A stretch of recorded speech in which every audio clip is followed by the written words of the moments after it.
सभी को जय सुहेलदेव, जय भीम, नमो बुद्धाय।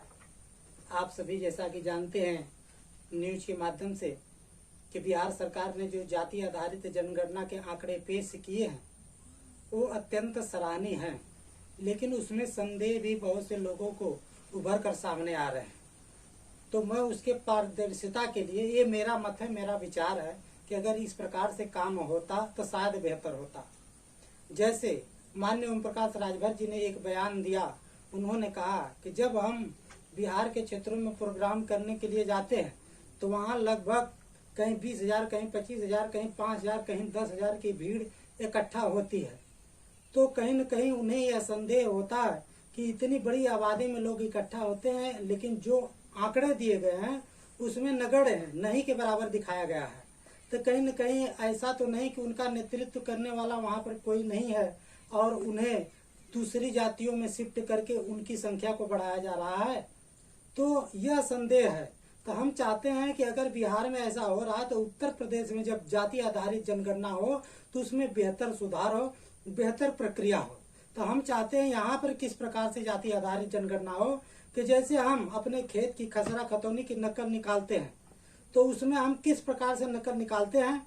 जैसे हम अपने मोबाइल पर या जनसेवा के माध्यम से नकल निकालने जाते हैं तो उस वेबसाइट पर जाते हैं, तो जैसे उत्तर प्रदेश का हमें नकल निकालना है तो हम सबसे पहले उस ऐप को खोलते हैं और उसमें उत्तर प्रदेश लिखते हैं।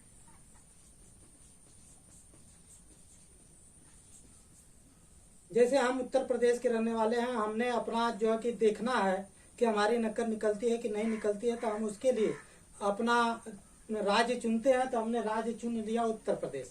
उसके बाद हम उत्तर प्रदेश के किस जिले में रहते हैं तो हम अपना जिला चुनते हैं। जैसे मैं आजमगढ़ में रहता हूं तो आजमगढ़ चुन लिया, आजमगढ़ हमने चुन लिया। उसके बाद हम तहसील चुनते हैं। हमारी तहसील लालगंज पड़ती है, हमने तहसील लालगंज चुन लिया। उसके बाद हम विकास खंड चुनते हैं, ग्राम पंचायत चुनते हैं। तो हमारा ग्राम पंचायत तरवा पड़ता है, तरवा पड़ता है। हमारा ग्राम भी तरवा पड़ता है, तरवा भी हमने ऐड कर लिया। उसके बाद हम अपना नाम डालते हैं। नाम जैसे हमारा नाम प्रमोद राजभर है, हमने अपना नाम प्रमोद राजभर डाल दिया। उसके बाद हमारी नकल निकल कर सामने आ जाती है। उसी प्रकार से जो बिहार में जाति आधारित जनगणना हुई है तो उसमें हम कैसे देख पाएंगे कि हमारा जो आंकड़ा पेश किया गया है उसमें नाम कहीं पर अंकित है कि नहीं है। हम कैसे जान पाएंगे कि हमारा जिस हम जाति के हैं उसी जात की सूची में हमारा नाम अंकित है कि किसी और जात के सूचियों में हमारा नाम शिफ्ट हो गया है। तो इसके लिए जो है इनको एक पारदर्शी वेबसाइट का प्रयोग करना चाहिए और उसके आधार पर इन आंकड़ों को पेश करना चाहिए था। तो हम सोच रहे हैं जो बिहार में गलतियां हुई हो वो उत्तर प्रदेश में न हो, क्योंकि हम भी चाहते हैं कि इस देश में जाति आधारित जनगणना हो ताकि उनके गणना के अनुसार, उनकी आबादी के अनुसार उनको आरक्षण देकर जो पिछड़े हुए लोग हैं उनको मुख्य धारा में लाने का प्रयास किया जाए। तो हम जो अपना निजी वक्तव्य है, जो निजी विचार है आप लोगों से साझा किया है, तो आप बताइए कहाँ तक उचित है।